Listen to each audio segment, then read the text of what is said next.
les Nishmat Shimon ben Toumia et les Nishmat Avram ben Tzipora qui nous a quittés pendant Shabbat, qui a été enterré aujourd'hui. Que Akadosh Baruch Hu les enveloppe de Gan Eden Mikelem, pour ma maman aussi, Rivka Bat Rachmona, et toutes les personnes qui nous ont quittés. Que Akadosh Baruch Hu les enveloppe dans le Gan Eden Mikelem. Je tenais absolument à dédier ce cours à la mémoire du papa de Jérémy, parce que j'avais pas eu l'occasion de le faire. Merci. Et Jérémy, bien qu'il vive à Jérusalem, une partie de lui, elle vit à Ashkelon avec nous. Grosse partie. Donc aujourd'hui, c'est moi qui suis venu le rejoindre. D'habitude, il vient nous rejoindre. Et je suis très heureux d'être chez la famille aujourd'hui pour partager avec vous ce cours sur Purim Be'ezrat Hashem. Et de commencer la semaine à Yerushalayim, Tibane Bitkonen, ça fait très plaisir. Et on peut vous dire aussi Chodesh Tov.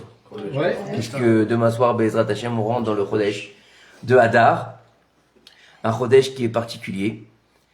Et comment? Je dis, on va entendre que des bonnes nouvelles. Be'ezrat Hashem. Mais alors pour ça, il va falloir travailler. Et c'est pour ça qu'on est là ce soir. Pour comprendre le mois de Hadar, mais aussi comprendre la fête de Purim. La fête de Purim, malheureusement, pour beaucoup d'entre nous, c'est un carnaval. Une beuverie. Je parle pas pour vous, vous êtes sadikim. Je parle pour moi. Et une soirée déguisée. C'est bien. Et une bonne bouffe. Ce serait dommage de réduire Purim à ça. Il faut savoir que nos sages nous disent, celui qui lit la Megillah comme une histoire, lo yatsa yedechova. Il n'est pas acquitté de la lecture de la Megillah. Qu'est-ce que ça veut dire? Ça veut dire que c'est bien plus profond que ça. Et il faut savoir aussi autre chose, c'est que nos sages nous disent, comme on finit l'année, on termine. Comme on termine l'année, on commence l'année. Et je suis heureux de terminer l'année avec vous. Alors vous allez me dire, mais on ne termine pas l'année. Alpi à Torah. Alpi à Torah. Alpi à Torah, à Pessah, on est le premier mois de l'année. Voilà, elle est à ta femme. C'est bon. Alpi à Torah, on est donc le dernier mois de l'année, le mois de Hadar, le mois du poisson. Le mois de la symbolique du poisson, très important, la symbolique du poisson. C'est le seul mois qui se dédouble, Mazal Tov, c'est le seul mois qui se dédouble, puisque vous savez que c'est le seul mois qui a Hadar Aleph et Hadar Bet. Cette année, on n'a pas de Hadar Bet, on n'a qu'un Hadar Aleph. C'est un mois rempli de surprises et de choses qui sont cachées forcément. Et le mois de Hadar, il vient clôturer l'année. Comment il vient clôturer l'année? Avec un rythme assez effréné. On va avoir plusieurs parachiotes à lire, on va avoir des choses à faire, on a énormément de choses à faire. On va devoir donner le Zecher le Machatzit Shekel, on va devoir donner Mishloach Manot, Matanot Le'Eviolim, faire le Mishté, écouter la Megillah, oui ou non? Oui. Écouter la paracha de Zachor. Ouf, ça fait beaucoup de choses quand même, en si peu de temps. Et en plus, c'est la fin de l'année. En général, à la fin de l'année, on fait le bilan. Alors, comment est-ce qu'on va faire le bilan de cette année? Et est-ce que ce mois, il est dur ou il est doux? Il est doux. Comment est-ce qu'on comprend le dernier mois de l'année? D'où est-ce qu'il prend son essence au dernier mois de l'année? Le dernier mois de l'année, il s'appelle Hadar. Vous savez que dans toute chose qu'on est en train de vivre, au jour le jour, en 2026 de l'ère de guerre, par contre, je regarde là, parce que tu sais comment je suis, moi. Hein. Surtout pour Purim, je pourrais vous parler pendant des heures, ou même des semaines. Amen. J'ai un affect particulier avec Purim, c'est... Non, laisse tomber, je la regarde pas la montre. Tu sais, moi aussi j'en ai une. J'ai toujours besoin d'un métronome comme ça, comme en musique. Mais il faut savoir que chaque chose qu'on va vivre, c'est pas simplement un zecher, un rappel. On se rappelle de quelque chose, un souvenir. Quelqu'un qui fait Pessah comme un souvenir, il n'a pas fait Pessah. Quelqu'un qui fait Shavuot comme un souvenir, il n'a pas fait Shavuot. Et quelqu'un qui fait Purim comme un souvenir, il n'a pas fait Purim. Et comment? Faut les vivre. Non. C'est pas fini. Maintenant, nos sages nous disent que après que le Mashiach va venir, Bezrat Hashem, Bekarom Mamash, une seule fête elle va rester, c'est Purim. Attendez, je comprends pas, Purim, cette petite fête qui est même pas de Horaïta, elle va rester. Pourquoi elle est si grande alors, puisqu'elle doit rester et pas les autres? Ni Pessah, ni Shavuot, ni Sukkot. Chanukah, il y a une marloquette. Ah, il y a marloquette. Il y a une marloquette. Il y en a qui disent Ken, il y en a qui disent l'eau. Pourquoi? Parce que la lumière, elle s'éteint jamais. Bon, très bien. Maintenant, Purim, c'est quoi? Vous allez me dire, bah c'est bien, c'est une fête de cœur, c'est une fête où on est joyeux, où on est dans l'euphorie, on boit un petit peu. Il y en a qui boivent trop, ça c'est encore un problème. Mais on va nous donner une injonction pour ce mois. Terrible. Alors vous allez me dire, mais non, c'est pas terrible. Mishenechna Sadar, Marbin. Pas Marbim, Marbin, avec un nun. Oui, avec un nun, Besimcha. Ça veut dire que lorsque le mois de Hadar y rentre, il va falloir que tu augmentes la joie. Mais c'est une mitzvah d'être joyeux toute l'année. Puisque même Rabbi Nachman, il me dit, Enshumeush Baolam, ne tombez pas dans le désespoir. Donc il faut toujours être en simcha. Donc pourquoi ce mois-ci, tu dois être en plus dans la simcha? C'est que tu dois élever ton niveau de simcha au-dessus de ce que tu es tous les mois de l'année. Donc il y a quelque chose qui n'est pas normal, on est d'accord. Et si tu dois avoir quelque chose en plus, c'est que ça cache quelque chose. Quelque part. Purim, c'est tout est Nestar. Dans Purim, tout est caché, comme nous dit Jérémie. Viens faire le cours. Et si on voit quelque chose de cette fameuse histoire d'Esther, dans cette fameuse Megillah, C'était triste, moi. c'est terrifiant. Exactement. Elle est terrifiante, cette histoire. Alors vous voyez que c'est vrai que ça se termine très bien. C'est un happy end extraordinaire, la Megillat Esther. Vous ne laissez pas parler. 2 secondes. Vous allez comprendre. Le Nehaforou, c'est encore autre chose. Avant de rentrer dans le Nehaforou, il faut comprendre l'histoire. Ce qui est écrit sur le parchemin. D'accord? Déjà, il faut savoir que la Torah, les écritures saintes, elles sont composées de 24 livres. Le premier, il s'appelle Bereshit. Le dernier, il s'appelle Megillat Esther. Megillat Esther, c'est la dernière prophétie. Mais c'est une Megillah, comme Megillat Ruth, comme Megillat Shirachirim. D'accord? Ce sont des Megillot. Megillah, ça vient les galotes, dévoiler. Dévoiler quoi? On va le voir après. Mais en fin de compte, on va nous demander de lire une histoire. Et une histoire juive. Vous êtes d'accord avec moi ou pas? Une histoire juive qui commence par Vayehi bimé Achashverosh. Et ce fut au temps d'Achashverosh. Achashverosh, il était juif? Non. Pourquoi t'as pas marqué Vayehi bimé Mordechai? Ça aurait été mieux. Et ensuite de ça, on va avoir une histoire rocambolesque avec un roi qui va tuer sa femme pour en épouser une autre, qui est juive elle aussi, mais lui ne le sait pas. Elle doit cacher son judaïsme. Oui ou non? Et puis, toute cette histoire rocambolesque avec Haman qui devient le premier ministre, etc. Puis à la fin, on le pend. Et puis, on voit à la fin de la Megillah que Esther, incroyable, c'est plus une reine, c'est une guerrière. Elle lui dit à Achashverosh, on fait ci, on fait ça, on va tuer, on va machin. Incroyable. Et puis tout d'un coup, vous allez voir, hein, vous pouvez regarder dans le texte, Esther, elle disparaît. Et on nous parle de Mordechai. Et Mordechai, il est devenu le vice-roi de Achashverosh. Et elle est où, Esther? Elle est restée dans le palais. Elle disparaît dans le palais pour donner naissance au futur roi de Perse, qui s'appellera Darius II. Donc en fait, si on regarde bien l'histoire, on a sacrifié une jeune fille juive sur l'autel des plaisirs du roi Achashverosh. Donc c'est triste.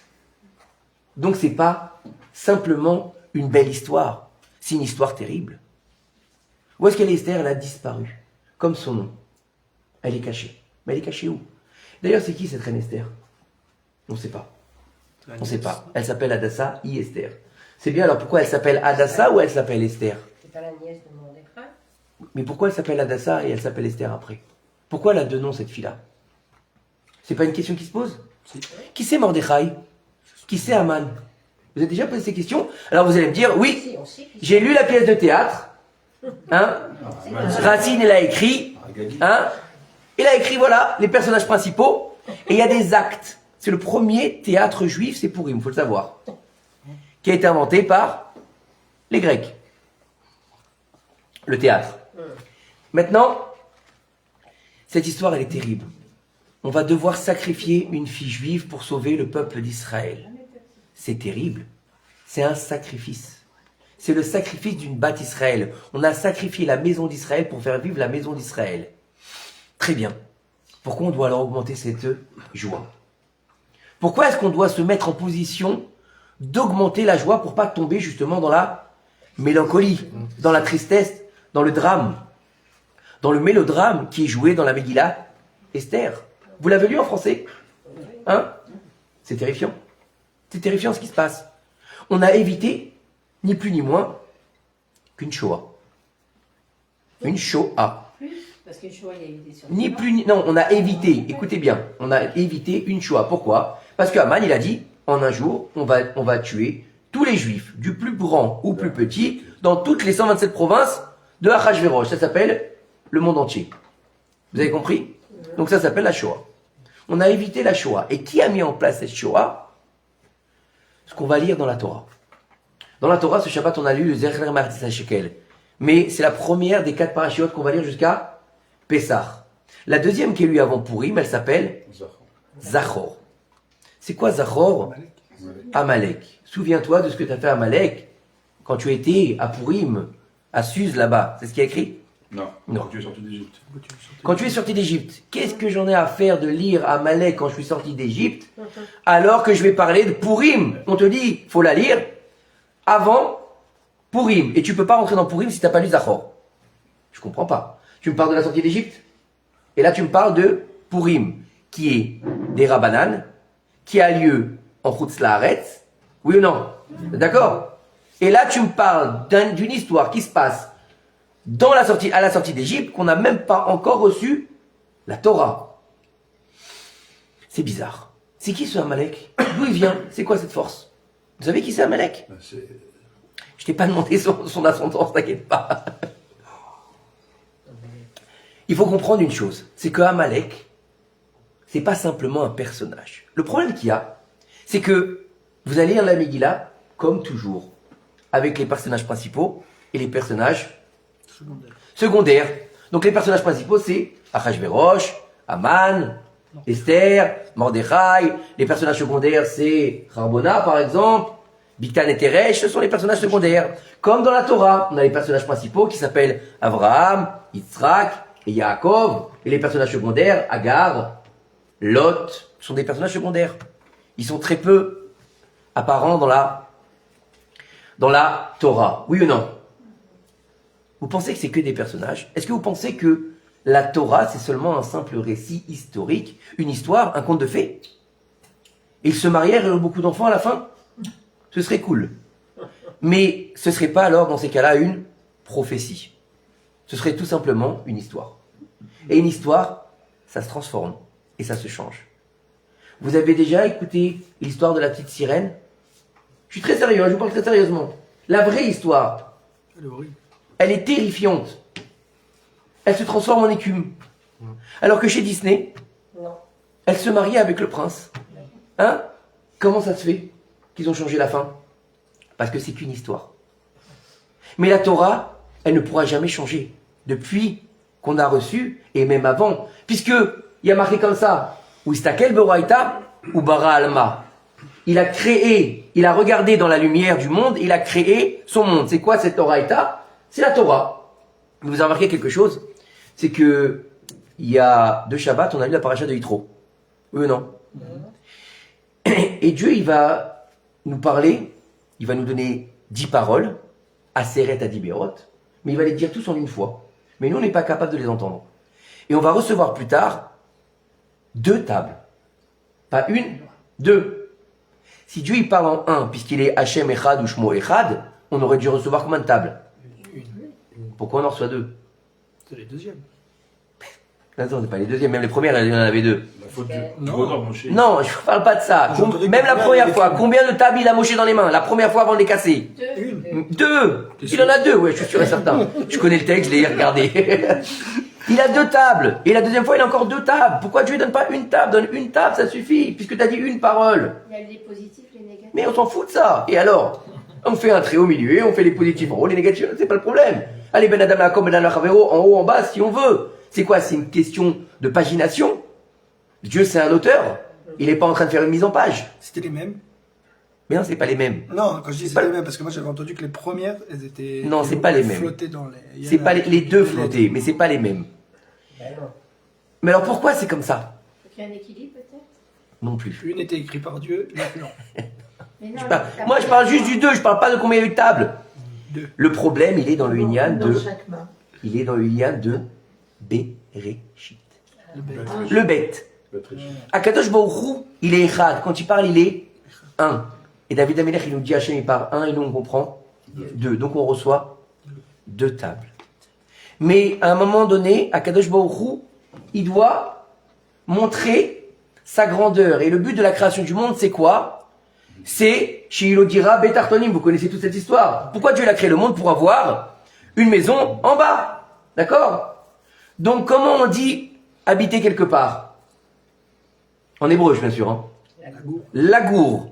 Donc ça, c'est dans l'hébreu moderne. Mais normalement, on dit ça Ladour. Dar. Dar. Donc dar, c'est habiter. Donc si on est dans le mois de Hadar, c'est le Aleph qui habite le mois. On est dans le Aleph qui habite dans le Dar. Donc Dieu, il se met dans le monde au mois de Hadar. Mais comment on le voit? Nous, on ne le voit pas. Il se cache où ça? Dans la Megillah. Et donc, en fait, on est dans un mois caché puisqu'on est dans le poisson. Le poisson, c'est le seul animal qui est comparé au tzaddik parce qu'il n'est pas possible de lui faire le Aïn Hara. Qu'est-ce qu'on met en général aux enfants quand ils naissent? Un petit poisson. Pourquoi le poisson? Parce que le poisson, il a toujours les yeux ouverts. Même quand il dort. C'est le tzaddik, le poisson. Alors, c'est quoi cette histoire de poisson, de Aïn Hara, de Hadar? Par rapport à nous, aujourd'hui en 2026, le mois de Hadar, c'est un mois qui est dangereux. Très dangereux. Pourquoi est-ce qu'il est dangereux? Parce qu'il vient finir l'année. Et ensuite de ça, parce qu'il y a une force qui s'éveille. Une force terrible, qui est l'antithèse du peuple d'Israël, qui s'appelle Amalek. Amalek, Amlek. C'est quoi Amlek? Lek, c'est lécher. C'est le chien qui lèche. Quoi? Le peuple d'Israël. C'est le chien qui va attraper le peuple d'Israël pour le faire tomber. Où ça? Dans le désespoir. Le kacha baderech, il t'a refroidi en chemin. Il a refroidi quoi? Parce qu'il était dans le désert, il leur a mis des climatiseurs? Non. Il a refroidi leur émouna. Et donc il a pu les attaquer. Et depuis le début, il y a cette guerre qui commence entre qui? Esav et Yaakov. Yaakov, il a en lui tout le potentiel de Israël. Et Esav, il a en potentiel dans lui tout le potentiel de Amalek. Amalek, Esav. Et donc, en fait, cette guerre, elle est là depuis la nuit des temps. Sauf qu'elle va se matérialiser quand? Baderer. Toujours en chemin. À chaque fois qu'on est en chemin, Amalek, il va se réveiller. Qu'est-ce que c'est que cette histoire? Maintenant, il faut comprendre que le mois de Hadar, donc on a dit que c'était un mois qui était caché. Vous savez, le poisson, il y en a combien dans le signe du zodiaque? 1 ou 2? 2. Ah non, deux. Il y a 2 poissons. C'est le seul signe qui est en double. On ne parle pas du Gémeaux, c'est une personne qui a 2 faces. C'est pas pareil. Là, il y a 2 éléments qui s'appellent 2 poissons. Donc 2 Hadar. Vous pouvez aller vérifier. C'est vrai. Demandez à Rav Google, il est très fort. Ou à son alter ego aujourd'hui, Rav ChatGPT. Il est très fort celui-là. On peut demander plein de trucs. Hein. Comment? Ça répond. Hein. Bah tant mieux. Vous la dérangez. Chut. Alors, non, c'est vrai que c'est compliqué. Mais en tout cas, ce qu'il faut comprendre, c'est que ça fait réagir. Il faut comprendre que la Megillat Esther n'est pas une simple histoire. La Megillat Esther n'est pas un simple récit historique. La Megillat Esther n'est pas simplement une fête où on va se réjouir et on va boire un petit peu. Non. Il faut savoir que tout ce qu'on va vivre, c'est écrit dans la Torah. On l'a dit, Dieu il a regardé dans la Torah, il a créé le monde. Et que chacun d'entre nous, il porte en lui toute la Torah. Quand on parle d'Abraham, Yitzhak et Yaakov, c'est pas simplement des bonhommes qui ont vécu l'histoire. C'est de comprendre où est-ce qu'il est notre Abraham, où est-ce qu'il est notre Yitzhak, où est-ce qu'il est notre Yaakov, où est-ce qu'il est notre Pharaon, et où est-ce qu'il est notre Moshe pour sortir de notre Égypte.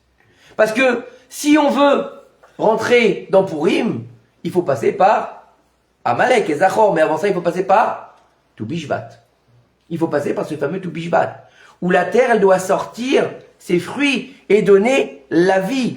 Et où ça? C'est quoi qu'il faut manger à Tou Bishvat? Les 7 fruits d'Israël. Donc la terre d'Israël. Donc la prophétie de la terre. Donc de l'inanimé. Qui va monter ensuite à l'homme. On va faire le tikkun du Etzadat Tovara à partir de Tou Bishvat. Mais c'est pas le propos du cours puisqu'on a parlé de Purim et pas de Tou Bishvat. Si vous voulez Tou Bishvat, il y a un cours qui a déjà été fait. En tout cas, faut savoir que cette fameuse Esther, elle s'appelle Hadassah. Et on est dans le mois de Hadar. Et son tonton, il s'appelle Mordechai. C'est bien, c'est bon, tout le monde suit, c'est bien. Et il faut savoir que, en fait, chaque mois de l'année, il a un rapport avec un sens de l'être humain. Et le mois de Hadar, nos sages nous disent que le sens qui est en écho avec ce mois-ci, c'est le nez. Le nez. Pourquoi le nez? Parce que le nez, c'est ce qui ressent les choses. Il ne dévoile pas, comme Réhouven, il a vu, comme Shimon, il a entendu. Parce que c'est des niveaux qui sont au-dessus. Ça s'appelle les mochim des gadlout. Et on va faire descendre les choses pour qu'elles arrivent dans notre monde, dans le matériel. Qu'est-ce que vous faites à Purim? Je vous pose une question. Qu'est-ce que vous faites à Purim? Vous donnez des cadeaux, vous donnez de l'argent, et vous mangez et vous buvez. Il n'y a rien de plus matériel que Purim. Oui ou non? C'est la fête où tu n'as que dans la matérialité la plus profonde. Comment c'est la seule fête qui peut rester? Tu l'élèves. Attends, on n'en est pas là. Okay. Alors, le mois du nez. Comment on sait que c'est le mois du nez? Eh bien, on a des parfums. On a des parfums qui sont qui? Hadas. Ça sent bon la myrte. Et Mordechai, c'est quoi? Le mort. Mort. C'est du parfum aussi. Donc il faut boire à Purim. D'accord? Chayav Adam, les vasoumés. Donc il faut se saouler. Mais non, les vasoumés, les bossem, se parfumer. Se parfumer. Donc ça veut dire quoi? Ça veut dire que toute l'histoire de Purim, elle tourne autour de quoi? D'un michté. Pas d'une séouda, un michté. Et qu'est-ce qu'on fait dans un michté? On boit. Et qu'est-ce qu'on boit en général? On buvait pas de la tequila, on buvait pas de la bière, on buvait du vin. Et comment il s'appelle la personne qui vérifie le vin? Il s'appelle Sommelier. un nez.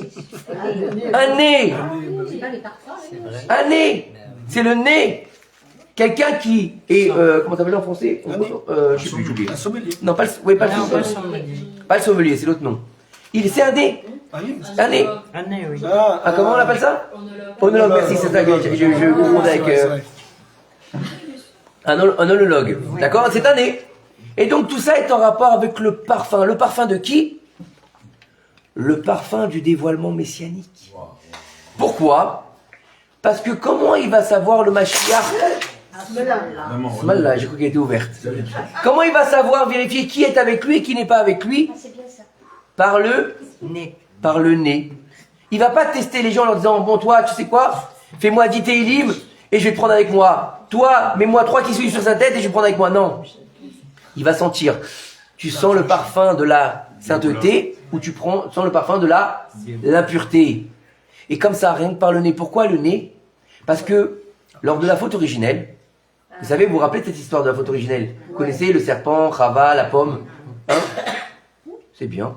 Vous avez vos classiques, hein? Personne ne réagit à la pomme. Hein? C'est bien, ça fait plaisir. C'est pas grave, c'est bien. La pomme. D'accord, c'est pas la pomme. C'est pas la pomme, c'est le vin. C'est le vin. C'est le raisin. Et ouais, c'est Blanche-Neige. C'est Apple aussi. Mais en tout cas, il faut comprendre une chose. Cette faute originelle, la femme, elle a entendu le serpent. Elle a vu le fruit. Elle a pris, elle a mangé. Elle n'a pas senti. Il n'a pas senti. Le seul sens qui n'a pas été abîmé à la faute originelle, c'est le sens du Mashiach, le nez. Donc on est dans le dévoilement du Mashiach dans Hadar. Amen. Mais quel rapport avec la Megillah, tout ça? C'est bien. Tout ce que je vous dis, je suis en train de vous raconter des salades. Esther, elle a senti. C'est le poisson. Et Elle Esther, a ressenti. qu'est-ce qu'elle a fait? Mais Esther, qu'est-ce qu'elle a fait, la pauvre? Il y a Amalek dans tout ça. Les poissons, c'est le sel qui a fauté. Et le poisson, qu'est-ce qu'il n'a pas fauté? Il n'a pas fauté, Nahon. Et alors? Moi, j'ai pas vu un poisson qui va venir et qui va nous libérer. C'est pas un poisson. Tunisien. Peut-être. C'est sûr. Il fallait que je vienne à Jérusalem et qu'on fasse ça. Hein. Rasra. Bref. Alors écoutez. Il faut savoir que jusque-là tout va bien. Vous me suivez? Donc vous comprenez l'importance du mois d'Adar? Finir l'année en beauté, mais dans la difficulté. Pourquoi? Parce qu'Amalek qui s'est éveillé. Sur quel chemin? Comment il va nous refroidir? Vous allez comprendre.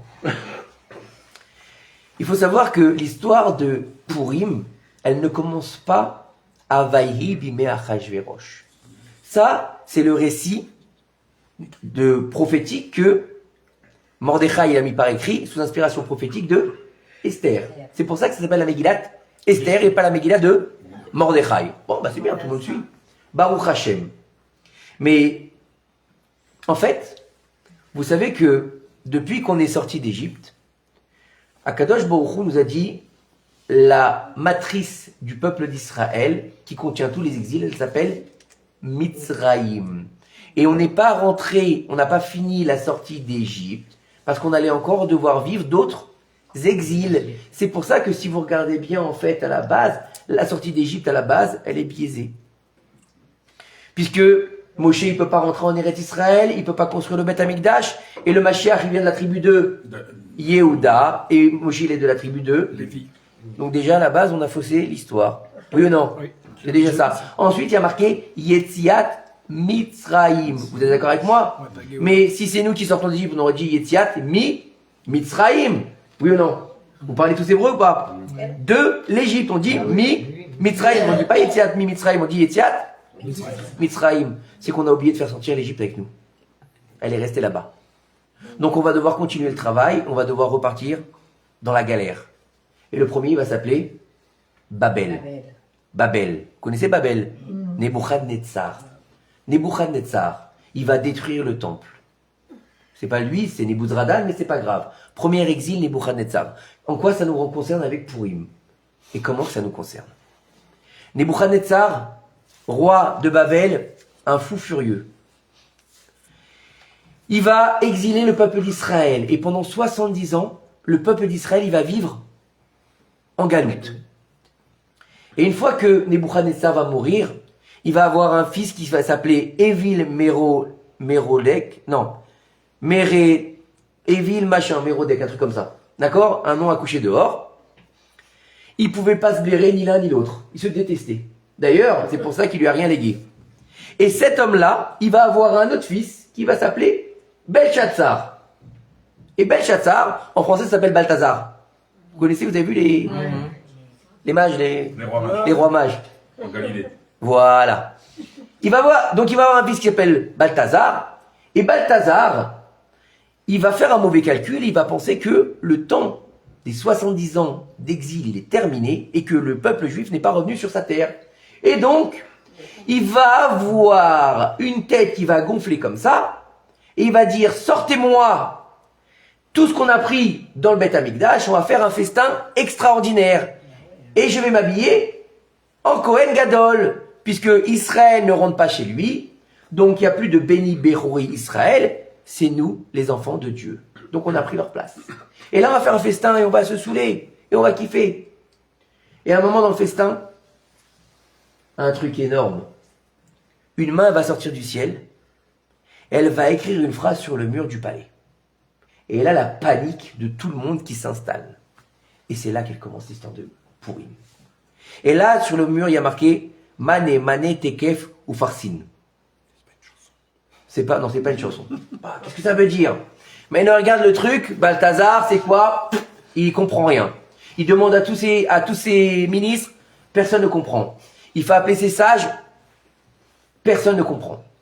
Et là, il y a sa mère ou sa grand-mère, ils nous disent nos sages, qui lui dit, je me rappelle qu'il y avait un grand sage à l'époque de ton grand-père, qui était juif, et qui peut peut-être t'aider.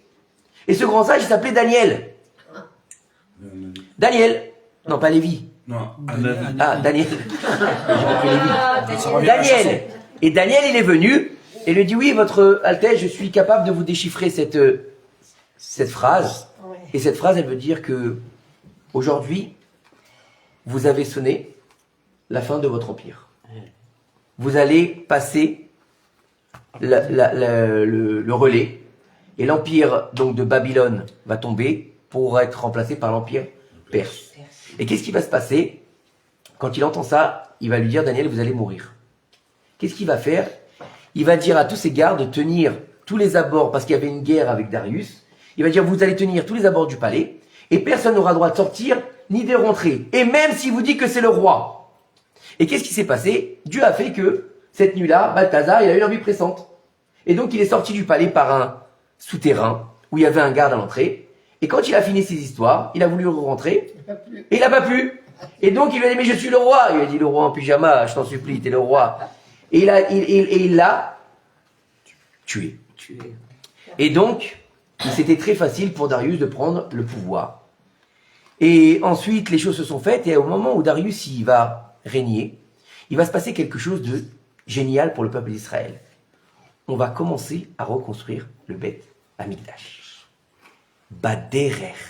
On commence à revenir à la maison. Et puis, les histoires vont se passer, et puis il va y avoir un homme qui n'a rien d'un roi. Vous le connaissez? Il s'appelle Achashverosh, un palefrenier, un type qui ramasse le foin pour le donner aux chevaux et qui nettoie les écuries du roi. Et il va avoir une chance extraordinaire. Le Midrash me dit que Achashverosh, il a trouvé tous les trésors de qui? De Nebuchadnezzar, qui était enfermé dans le triangle des Bermudes. Il les avait fait couler les bateaux et là-bas il les a trouvés. Il est devenu immensément riche et il a acheté province après province et il est devenu le roi de 127 provinces. Et il est devenu Achashverosh, roi qui n'était pas du tout roi à la base. Et c'est pour ça que si vous allez regarder quelque part dans l'histoire de la Megillah, il y a marqué, et au 3e année de la royauté d'Achashverosh, il va faire un festin. Pourquoi 3e année? Tu viens d'être couronné roi, fais ça la première année. Parce qu'en fait, Achashverosh, cet argent lui a grossi le cerveau. Et il se prenait pour Salomon. Et il voulait le trône de Salomon, de Shlomo HaMelech, mais ça, on savoir que le trône de Shlomo HaMelech, il était magique. Celui qui essayait de monter dessus et qui n'était pas saint, il se prenait un coup de patte de lion. Ou bien un aigle venait lui crever les yeux. Et donc, comme il avait peur de ça, il a fait la réplique exacte. Il était tellement lourd et tellement grand, nous dit le Midrash, qu'ils n'ont pas pu le déplacer. Donc, ils ont construit le palais d'Achashverosh autour du trône. Et ça a mis 3 ans. Et la 3e année, quand tout était fini, ils ont fait ce fameux Michté. D'accord? Et ensuite, après ce fameux Michté, il va y avoir un problème. Donc, tout le monde va y participer. Vous connaissez toute l'histoire. Et malheureusement, Achashverosh, il va beaucoup boire. Il va se saouler. Il va en tuer sa femme. Est-ce qu'elle méritait? Oui. Oui. Vous savez pourquoi elle méritait? Parce qu'en fait, il fallait tuer Nebuchadnezzar complètement. Et Vashti, c'est l'arrière-petite-fille de Nebuchadnezzar. Et qu'est-ce qu'elle faisait? Cette gentille reine, adorable, elle était aussi antisémite que son grand-père. Et elle avait un malin plaisir à prendre des servantes, puisque c'était une reine quand même, elle a le droit des servantes juives le jour du Shabbat exprès. C'est-à-dire que tous les jours de la semaine, elle avait des servantes, mais le Shabbat, elle prenait que des juives. Et pour continuer dans l'humiliation, elle les faisait travailler nues. Le contraire de la femme juive qui doit être Sanoua. D'accord? Et donc, ce fameux jour où il était enivré, il a dit une grande discussion. Vous connaissez les hommes quand ils sont sous, de quoi ils parlent? De foot ou de femmes. Ou de foot. Et là, ils ont commencé à parler femmes. Il a dit, quelle est la plus belle femme du monde? Il a dit, c'est les Africaines. L'autre, il a dit, c'est les Américaines. L'autre, il a dit, c'est les Françaises. L'autre, il a dit, c'est les Israéliennes. Et Achashverosh, il a dit, non, c'est les Babyloniennes. Et je vais vous montrer ma femme, la plus belle femme du monde. Et il l'a fait appeler. Et il lui a dit, Vashti, je veux que tu viennes montrer ta beauté avec la couronne. C'est tout. Que une couronne. Sympa, hein? Est-ce qu'elle voulait venir? Et comment? Bien sûr. Elle crevait pour venir. Elle crevait. Sauf que il fallait bien que l'histoire se passe et qu'il y ait une nouvelle reine. Puisque Akadosh Baruch Hu, il est plein d'humour. Qu'est-ce qu'il fait Dieu? il met toujours la refoua avant la Maca. Donc il faut qu'Esther elle devienne reine avant que Haman il devienne Premier ministre. Vous êtes d'accord avec moi? Et donc, cette fameuse Vashti, qu'est-ce qui se passe? Le Midrash il nous dit que Akadosh Baruch Hu a envoyé l'ange Gabriel et là il lui a fait un truc sympa. Il lui a mis des cornes, une queue et il l'a recouvert de lèpre. Donc elle s'était apprêtée à venir, elle s'était maquillée, épilée, tout ce que vous voulez. Et quand elle s'est regardée devant le miroir, Hachem Ishmor, elle ressemblait à rien. Donc elle a refusé de se présenter.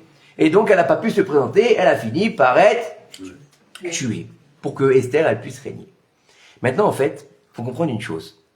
C'est que toutes ces choses-là, ça nous paraît complètement anodin. Bon, il y a un roi qui était un peu versé sur l'alcool, il a bien bu, il a été, il a été rejeté par sa femme, son ministre lui a dit, écoute, c'est pas seulement toi, c'est nous aussi, et donc, franchement, tu dois sauver l'honneur des hommes. Le premier misogyne de la Bible, c'est Memouchan, qui s'appelle Aman. Et il y en a qui disent que c'est aussi Daniel. Yesh ve yesh, on s'en fout, c'est pas le problème ce soir. Très bien. Et puis ensuite, on va voir que c'est seulement la 7e année qu'il va épouser Esther. Waouh, il y a 4 ans qui sont passés. Qu'est-ce qui s'est passé? Il y a un édit royal qui est terrible. Si vous regardez la Megillat Esther, il y a un truc qui est frappant et vous ne l'avez jamais remarqué. Tout tourne autour du vin et des rapports. Tout. Il n'y a rien de propre en fait dans ce récit. Il y a des meurtres, il y a des gens qui veulent assassiner d'autres, il y a des histoires avec des femmes et il y a de la boisson. Il n'y a que ça. Il n'y a que ça. Même la fin de la Megillah, je ne sais pas si vous avez remarqué. Achashverosh, il va dire à Haman, est-ce que tu es venu dans ma maison pour violer ma femme? Vous l'avez vu ou pas ça? C'est marqué. On va où là? C'est quoi cette histoire? C'est Amour, Gloire et Beauté? C'est, comment il s'appelle les livres là? Les Feux de l'amour? C'est quoi ce truc de fou? C'est pas normal. Non mais c'est terrifiant quand même. C'est un livre saint. Mais excusez-moi, ce qu'on appelle le Kodesh HaKodashim, d'accord, le saint des saints, c'est le Shirachirim. Et vous prenez le Shirachirim, c'est Harlequin. C'est un texte. Et elle est belle, et je viens, et tu m'aimes, et je suis belle, et t'as des belles pommes. Et t'es où là? Qu'est-ce que c'est que ce délire? On est où? Mais si on regarde l'histoire, bon, on a un roi, on a une royauté, on a des hommes, on a une femme qui n'a pas fait ce qu'il fallait, donc le roi, il fait un décret, il la tue. Et après il se sent seul, il lui faut une autre épouse. Bon, allez, il va chercher des vierges, tant qu'à faire, hein. Il n'y a pas de mal à se faire du bien. Non. Regardez bien ce qu'il y a écrit là-bas. Elle n'était pas mariée. Elle n'était pas vierge. Mariée. Il a demandé les vierges, mais il a choisi Esther, il a préféré à toutes les vierges. Toutes les femmes et toutes les vierges, j'ai marqué là-bas. Esther, elle était mariée avec Mordechai. Ah, déjà. Déjà. Mais c'est mariée. Et nos sages nous disent qu'elle avait 70 ans. Ouais, elle était âgée. Mais qu'elle avait du chêne. Et qu'elle était comme Hadas, verte. Donc c'est Fiona. D'accord? Donc vous voyez comme quoi DreamWorks et Disney, ils n'ont rien inventé. Je vous ai dit qu'on allait passer un bon moment ce soir. Non, ça y est. Tant que c'est pas cher. Non, je dois dormir ce soir. Je vous ai dit qu'on allait passer un moment ce soir. Bon, on est dans l'histoire du parfum. On est dans une histoire de KPDP limite. Bon, et puis après on va voir un personnage haut en couleur celui-là, un bouffon. It's no good. Is no good. Celui qui veut être calife à la place du calife. Il va venir, il va dire, je deviens le premier ministre. Attention, vous devez vous prosterner devant lui. Édite royale, tout le monde doit se prosterner devant Aman. Aman ben Hamedata À Agagi. à Agagi. C'est quoi Agagi? C'est le roi Agag. C'est le roi Agag qui descend d'où? De la montagne. Non, de. Amalek. Amalek. C'est le roi d'Amalek. Bon, on va faire une petite parenthèse. On va revenir quelques années en arrière. Il y a quelques années en arrière, à l'époque de Shmuel et à l'époque des rois juifs, Shaoul Améler, premier roi d'Israël de la tribu de Binyamin, a été oint par Shmuel Hanavi pour devenir le premier roi d'Israël. Et un jour, Dieu il va dire à Shmuel, va dire à Shaoul de détruire Amalek de la surface de la terre. Pourquoi? Parce que c'est une injonction divine. Il y a marqué dans Zachor quand on va lire, et on l'a lu dans la paracha de Béchalar, qu'il y a, qu'est-ce qu'il y a, d'accord? Et là-bas, tu devras faire en sorte de quoi? De détruire Amalek de la surface de la terre pour que le trône divin il soit complet. Pourquoi le trône divin il est incomplet? Il n'a pas tué. Vous avez demandé pas ça? Pourquoi le trône divin à cause d'Amalek il est incomplet? Gardez ça en mémoire 2 secondes. Bon, très bien, on arrive là-dessus. Et Shaoul il dit, d'accord, moi je vais y aller. Et tu sais quoi? Il y va, il fait un carnage, un carton. Mais il va faire une chose, il va dire à Kadosh Baruch Hu, il aime les sacrifices. Amalek, ils ont des bétails, Dieu bénisse, en veux-tu, en voilà. Pourquoi je vais tuer toutes les bêtes? L'injonction divine, c'était tuer tout le monde. Les vieux, les vieilles, les jeunes, les moins jeunes, les bébés, tout le monde, et les animaux. Qu'est-ce qu'ils t'ont fait, les bêtes? Rien. Et donc, il a laissé en vie les animaux, et il a laissé aussi en vie le roi, Agag, roi d'Amalek, en trophée. Et quand Shmuel est arrivé, il lui a dit, t'as fait ce que je t'ai demandé? Il lui a dit, oui, oui, grâce à Dieu, Dieu, il va être content, j'ai fait tout ce qu'il fallait. Il a entendu des bruits d'animaux, il a dit, c'est quoi ça? Il a dit, c'est le troupeau. Il lui a dit, Arki Koublid, tu n'as rien fait. Pourquoi j'ai rien fait? J'ai tué tout le monde, mais non. Les bêtes là que tu vois, ce sont des Amalécites. Les Amalécites, ils se sont transformés en gros et en petits bétail. Comment les différencier? Par rapport au regard et par rapport à la couleur de leurs yeux, nous disent nos sages. Super. Shmuel Hanavi, il prend l'épée et il tue tout le bétail. Et il va pour tuer aussi le roi Agag. Mais entre-temps, ce filou, il a eu le temps de se transformer, puisqu'il était aussi magicien, comme les Amalécites. D'ailleurs, on nous dit que la guerre de Amalek, écoutez bien ce que dit le Zohar HaKadosh, que la guerre qu'il y a eu dans le désert, entre les Bnei Israël et Amalek sur le chemin quand ils sortaient d'Égypte, d'accord? Il y a jamais eu une guerre, et il y aura jamais eu une guerre aussi difficile que cette guerre qui a eu lieu. Jamais. Même la guerre de Gog ou Magog, elle sera moins terrible que la guerre qui a eu lieu dans le désert. Vous imaginez comment elle était terrible cette guerre? Et donc, Agag, il a réussi à mettre enceinte une femme, et de cette femme descendra Aman. Donc Aman, c'est Amalek. Et donc, on est à la fin des 70 ans. On sait qu'on doit revenir en Israël. Et au moment où on est sur le Derer, Amalek, il s'éveille pour nous empêcher de rentrer en Israël. En Israël, on va faire quoi? Travailler la terre. En Israël, on va faire Yom HaAtzmaut. Donc on va faire des merguez, et on va mettre un drapeau, et on est content. Et de la musique. Et chamallow. Et des excusez-moi, j'en fais pas des pour ça. Il faut pas oublier les soucis. Bon, on est content, c'est bien. Non, on vient pour se faire ce qu'on doit être, des sionistes. Oui ou non? Oui. Le sioniste, c'est quoi? C'est pas de manger des merguez, c'est pas de faire flotter un drapeau dans son dos, ni de faire la bombe blanche, vous savez, celle qui énerve là. Hein? Le sionisme, c'est un retour à Sion. Sion, c'est quoi Sion? Yerushalayim. Hein? Tibane Betikonen. Amen. Mais qu'est-ce qu'on doit faire à Yerushalayim? Aller au shawarma? Non, le Tamikdash. Bet Amikdash. Donc on doit reconstruire le Bet Amikdash. Très bien. Mais ils veulent pas. Amalek, il veut pas. Donc il va aller voir Achashverosh, il va lui dire, psst, psst, j'ai un problème. Qu'est-ce qu'il y a? Il y a un problème, mon roi. Il va dire, qu'est-ce qui se passe? Il y a un peuple. Mefouza ou Mefourad? Non. Yeshno. Il lui dit d'abord, Yeshno. Vous savez, mon roi, il y a un peuple. Il dort. Il se repose sur ses lauriers. Ça veut dire quoi? Il est en galoute, le peuple d'Israël. Et il est bien en galoute. Il a ses synagogues. Il a sa boucherie. Il a son épicerie. Il a son super. Il a ses restaurants cachers. Et donc, Baruch Hashem, pourquoi tu veux qu'il rentre en Israël? Là-bas, il n'y a rien, il faut tout refaire. Il est au top. Il a sa communauté. Chez Bahlaïl, on est bien. Constantinois. On va rentrer? On va pas rentrer. Qui c'est qui rentre? Personne ne rentre. On est bien là-bas. On est bien. Yeshno, il dort. Il doit rentrer en Eretz Israël, mais il dort, lui, sur ce qu'il est. Mefourad ou Mefourad, ils sont jamais d'accord. Ils sont jamais d'accord. Ils sont pas ensemble. Ils sont dispersés parmi les gens. Donc, un, il va dire blanc, un, il va dire noir. Un, il va dire j'ai une kippa tricoté, l'autre j'ai une kippa noire, l'autre j'ai une kippa Yechi, l'autre j'ai une kippa Breslev. Et l'autre, j'ai pas de kippa.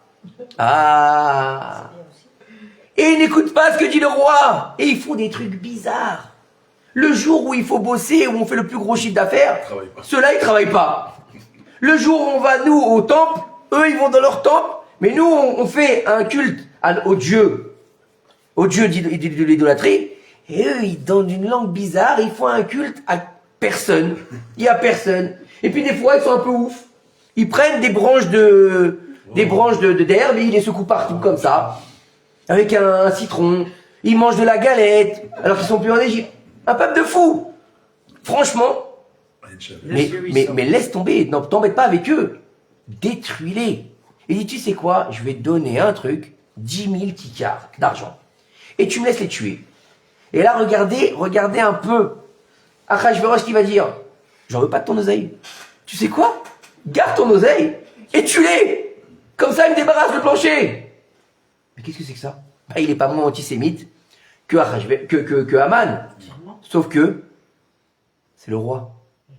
Et quand est-ce qu'elle a été écrite la Megillat Esther? Du vivant d'Achashverosh. Donc tu es obligé de lui dire Amelech Achashverosh. Vous avez compris? Et pourquoi il était antisémite Achashverosh? Bon, mis à part que c'était dans ses veines. Parce qu'en fait, vous savez qu'à l'époque, ils avaient une boule de cristal. Vous connaissez ça ou pas? Madame Soleil. Et lui on dit à Achashverosh, Achashverosh, je vois dans ma boule de cristal que c'est un petit juif qui va prendre ton trône. Eh oui, attends, j'ai pas fini. C'est que le début. Donc il y a un petit juif qui va venir le roi de Perse. Eh ben pourquoi? Donc je déteste les juifs, au contraire, tue-les, au moins je suis sûr de garder mon royaume. Parce que t'as pas compris la suite de l'histoire. Attendez, c'est pas fini. Très bien.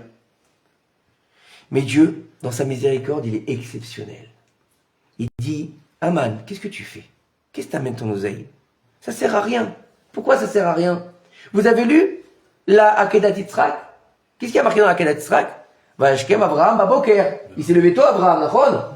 Et quand Bilam il s'est levé, qu'est-ce qu'il lui a dit Dieu? Bilam, qu'est-ce que tu fais à préparer ton ânesse? Leur père, il s'est déjà levé beaucoup plus tôt que toi. Oui ou non? Et il va dire à Dieu, Moshe, oui, Akadosh Baruch Hu, j'ai besoin de toi, quoi? Va dire aux enfants d'Israël qui vont prendre Ze itenu, Kol haover la pekudim. Prenez ça, le Machatzit HaShekel. Et ce Machatzit HaShekel là qu'ils vont prendre, nos sages nous disent que les 600 000 âmes d'Israël, puisque c'est Mesrim, de l'âge de 20 ans, d'accord? C'était l'équivalent des 10 000 kikars d'argent 300 000. de... Hein? 300 000, puisque 300 000 quoi? c'est à shekel. Et donc ça 600 000. correspond Ça aux fait 600 000, 600 000 Ouais. âmes, c'est exactement Ouais. la même valeur que l'argent que Haman il a amené. Ce Haman, il est quand même assez fort, moi je trouve quand même. Hein. Il prend où sa source Haman? Vous le savez ou pas? On a dit que Sa femme. sa femme, sa femme c'était une roue à batata. Zeresh. Non, je vous parle dans la Torah. On a dit que tout vient de la Torah, vous êtes d'accord? Donc est-ce qu'on a trouvé Haman Mordechai dans la Torah? Oui, on l'a dit, c'est pendant qu'on va lire les Ketoret, puisque c'est l'encens. Où est-ce qu'on va trouver Esther dans la Torah? Hadassah. Vani, Esther, Astir, Panim. Panim. Je vais cacher ma face. Où est-ce qu'il est Dieu dans la Megillat Esther? Il est nulle part. Nulle part. Melech, Mais il est Mais partout. partout. Il est partout. Mais Melech. il voile. Non, il voile sa face. Il voile sa face. Comme Esther, Panim. D'accord? Et Haman, il est où dans la Torah? Où ça? Amalek. Où ça? J'ai pas entendu. Amalek. Aman? Il est partout? Amalek? Non. Non, je parle de Haman. Aman. Esther, on a dit le mot Esther. Laman. Mordechai, on a dit le mot Esther. Hein? La manne. Mais non, la manne, ça se Je rigole, mange. je rigole, je rigole. Vous avez déjà ouvert un Sefer Torah? Ou pas? Vous avez déjà vu ouvert un Sefer Torah ou non? Donc, un Sefer Torah, il est écrit sans pointillé. Vous êtes d'accord avec moi? Oui. Oui ou non? Oui. Et donc, Haman, il représente Amalek, qui représente la source du mal. La source du mal, elle vient d'où?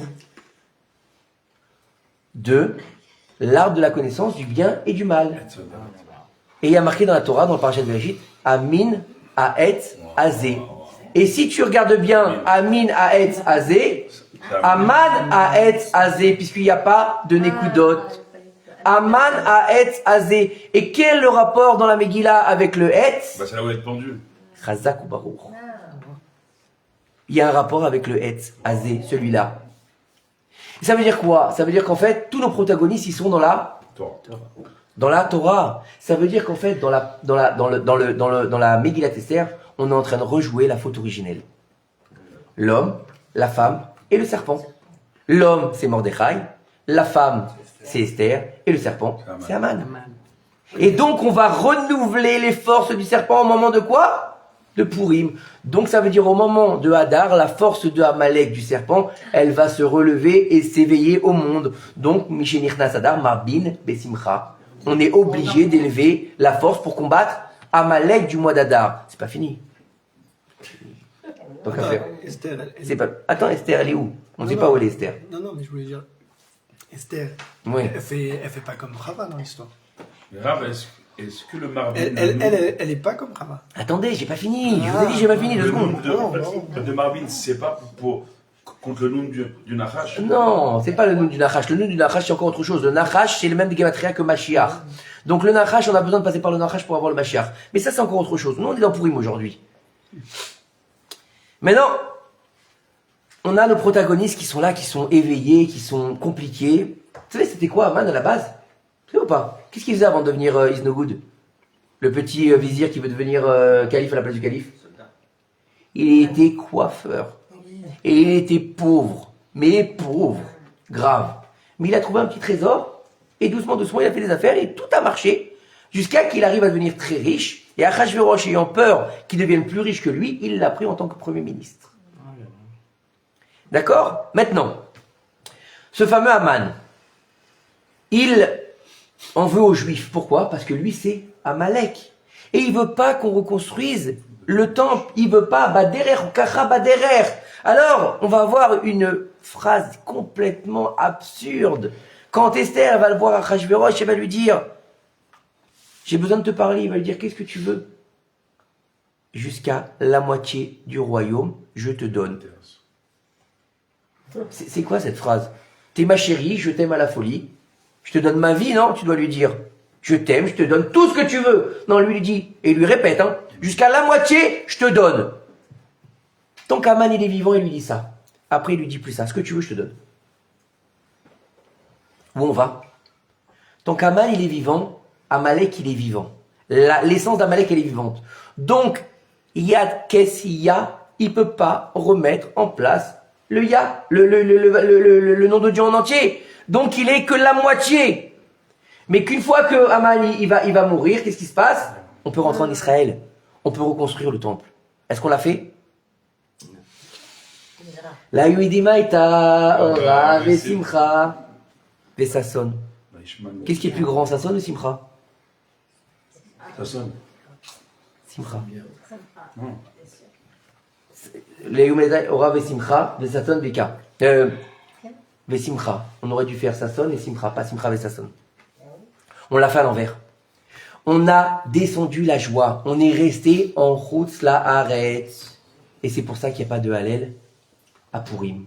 Pourquoi il n'y a pas de Hallel? On a été sauvés de la Shoah. Il devrait y avoir un Hallel. Non, on était en Chutz La'aretz. Et il y a une autre version qui dit le Hallel, c'est la Megillat Esther. Maintenant, c'est quoi cette Megillat Esther? C'est quoi cette Megillat Esther? La Megillat Esther, c'est pas simplement un parchemin. C'est pas simplement une histoire. La Megillat Esther, on a dit que celui qui ne la lit pas au présent, il n'est pas Yatsa Yedechova au début du cours, vous savez? On est bon là, on est pas? Et vous savez qu'il y a une obligation pour lire la Megillah, on parle d'une Megillah Kshera écrite sur parchemin, avec la halachot comme il faut, d'accord? Donc une Megillah où laquelle on peut faire une bracha. Comment il faut faire pour la lire? On doit la dérouler complètement. À quoi ça sert? Vous avez déjà déroulé une Megillah? C'est une galère sans nom. Franchement, tu dois la plier par là, tu dois la plier par là, et t'es un peu encombré à la synagogue parce que t'es comme ça, il y a ton voisin qui essaie de suivre avec toi. Pourquoi tu peux pas la tirer comme ça? Et tu sais quoi? Tu la tires et tu la roules de l'autre côté. Ça aurait été pratique, non? Non. Si tu la déroules pas, tu dois recommencer. Pourquoi? Parce que en fait, la Megillat Esther, vous appelez ça le livre d'Esther. D'accord? Non. On parle en hébreu, on ne parle pas en français. Megillat Esther, c'est l'égalot Esther. L'égalot Esther, dévoiler le cachet. Dévoiler le cachet, ça veut dire Megi Mais Gel, Ya, dévoiler le Yudke. Dévoiler l'El au Kout qui y a où? Dans une histoire qui paraît une histoire toute simple de cap et d'épée. Ça veut dire quoi? Dans la matérialité. Ça veut dire quoi? Ça veut dire que Dieu, il se dévoile dans la nature. Ça veut dire que la Megillat Esther, c'est la Géoula. C'est la Géoula dans la nature. Vous allez comprendre. La première Géoula, c'était quoi? Son et lumière, un truc de malade, des nissim partout. Des nissim partout. Et vas-y, on fait le sang, et vas-y, on fait les grenouilles, et vont et Moshe, il va voir Paro, il jette son bâton. Oui. Donc ça, c'est super. On a une ambiance de folie. D'accord? Même on va la raconter. Quand tu racontes ça aux enfants, la première fois qu'ils entendent la Gada de Pessah, ils sont comme des fous. Comment? Des grenouilles, des trucs, le sang, waouh! Ils vont essayer de transformer l'eau du bain en sang, ils n'y arrivent pas. C'est un truc de fou, on dirait un truc de magique. La dernière Géoula, ce ne sera pas du tout dans la magie, ce sera dans la nature. Dans la nature. Hachem, il est où? Dans la Megillah? Nulle part. Mais il est partout.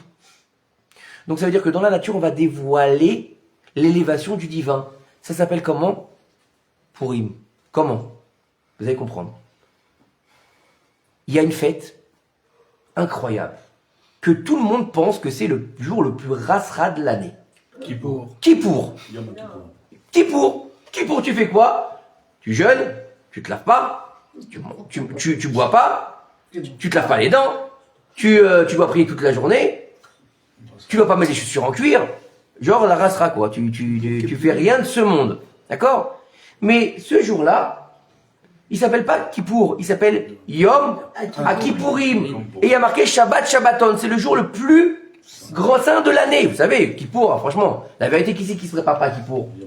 C'est le jour le plus saint de l'année. Mais ce jour-là, il crie à Kadosh Baruch Hu, papa, tu sais quand je serai grand, je vais être comme Purim. Qu'est Purim? C'est pas Yom Kippour, c'est pas vrai. Il y a marqué nulle part Yom Kippour. Vous pouvez regarder dans Sefer Torah. Yom HaKippourim, le jour qui est comme Purim. Mais je comprends pas, rien à voir. Tu jeûnes, tu enraceras, la synagogue, l'année là, et mon Dieu, et la parnassa, la parnassa. C'est le seul moment où tu es réveillé pendant Kippour. Hein, la parnassa. Vous n'avez pas marqué? Les mecs, ils sont à moitié morts, ils sont comme ça. Dès qu'il y a la parnassa, Bien quand la parnassa, encore 6 000. Qu'est-ce qu'il dit? Calme-toi, Baba. C'est vrai. Il a pas pris, c'est pas grave, mais la parnassa, il a acheté. D'accord, c'est bien. Faut être Bessimra pour Kippour, non? C'est un jour de joie, c'est un jour de fête, c'est le jour où on a reçu l'étape de la loi. C'est le jour où Dieu il a dit à Moshe Rabbeinu, Salarti Kidvarecha, j'ai pardonné selon tes paroles, il va lui donner la deuxième table de la loi. Donc c'est un jour où on a reçu la Torah, Yom Kippourim. C'est pas un jour de Rasra, c'est le jour où on a reçu les deuxième table de la loi, qui était toujours au nombre de 2. Hein. D'accord? Donc on a reçu 4 tables. Oui. Vous êtes d'accord? C'est bien, d'habitude c'est moi qui ai les problèmes de maths. Alors écoutez bien. Mais si on regarde bien les choses, Dieu il a créé un monde matériel. Vous êtes d'accord avec moi ou pas? Vous savez comment il s'appelle le monde dans lequel on est? Le Olam Ha'asya. Il y a plusieurs mondes, Olam Ha'Briya, Olam Yetzira et Olam Ha'Atzilut. Très bien. Moi, on vit pas dans le monde d'Atzilut, c'est Akadosh Baruch Hu qui est, son émanation, elle est là-bas. C'est-à-dire, c'est l'immanence. Là-bas. Ok? Après, il y a le monde de la Briya. D'accord? Et puis après, il y a le monde de Yetzira. Donc là-bas, c'est Yotzer. Et puis ensuite, Bria, c'est les créatures, d'accord? Donc les Chayot HaKodesh et ces choses-là, les grands anges. Après, on va avoir le monde de la Yetzira, on va commencer à créer les Yatzer, d'accord? Et puis on a le monde de la Sia, le monde où il faut faire. Le plus bas, c'est le nôtre. Puis Dieu, il va faire un truc de ouf. Complètement fou. C'est le divin complet, vous êtes d'accord avec moi? En-Sof. Il n'a pas de limite, il n'a rien. On peut même pas le définir, on le définit par une négation, vous êtes d'accord avec moi? Et il va nous faire tout un monde limité. Avec des fruits, avec de la viande, avec des maisons, avec des bateaux, avec des... Oui ou non? Oui. Et il va nous donner un truc, la première mitzvah de la Torah. La première mitzvah de la Torah. Qui n'est pas une mitzvah en soi, non. Mange. Mange. C'est ce qu'il a dit à Adam Arishon ou pas? La première chose qu'il lui a dit, il lui a pas dit tu feras Shabbat. Il lui a pas dit attention à la cache-route. Il lui a dit mange mon fils. Mange. Remplis-toi de matérialité. Donc ça veut dire que jeûner c'est bien ou c'est mal? C'est mal. C'est mal. Donc le tikkun de Yom Kippourim, c'est quoi?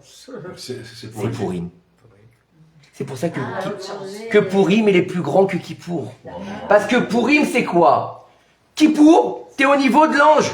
Tu manges pas, tu bois pas, tu pries toute la journée, à tel point qu'on te dit, après, juste quand il sort Kippourim, qu'est-ce que tu fais? Va construire ta souka. Non, c'est pas ça. Raccroche-toi à la terre. À la terre. À la terre. Viens récupérer ton niveau terre, parce que si tu continues à t'élever, tu meurs. Parce que tu es comme les anges. Et les anges, ils n'ont pas de matérialité. Vous avez compris? Mais à Purim, tu manges, tu bois, et tu kiffes dans ta matérialité.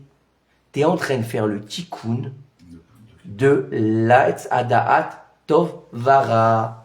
Et ça veut dire quoi? Tu viens faire le tikkun de l'arbre de la connaissance du bien et du mal. Nos sages, ils nous disent qu'il y a plusieurs avis. Que à tout Bishvat, on va faire le tikkun des fruits. Des fruits. Mais vous savez que le fruit, on peut le transformer. Et nos sages nous disent que le Etz Adaat, c'était le raisin. Et le raisin, en général, on en fait du vin. Donc c'est la transformation du fruit qui est assez facile. Ça s'appelle Purim. Mishte. Lishtot. Et on nous dit, Nirnas Yain Yotse Sod. Tu fais rentrer le vin, tu fais sortir le secret. C'est quoi ça? C'est Purim. Pas d'être saoulé. C'est interdit de se bourrer. C'est-à-dire que tu vas boire pour ne plus faire la différence entre Mordechai et Aman. Ok? Donc tu as déjà fait une transformation. C'est très bien. Mais écoutez, franchement, si tu ne dois pas trop boire, comment tu fais la différence entre Mordechai et Aman? La vérité, tu bois un verre, deux verres, Aman c'est Aman, Mordechai c'est Aman, Mordechai c'est Mordechai, Zeresh c'est Zeresh, et Esther c'est Esther, non? Et Charbona Zachor les Tov, aïe. C'est bien, on connaît tout ça, mais c'est quoi? C'est exactement ce que Dieu il nous dit. Vous savez quel est l'homme qui a fait faire le plus vite Teshuvah au peuple d'Israël? Abraham. Il y a d'autres réponses? Oui. L'homme qui a fait le plus vite Teshuvah au peuple d'Israël. Moshe. Adam, parce qu'à cause d'Adam, on a Moshe, Adam, Yosef, Yosef.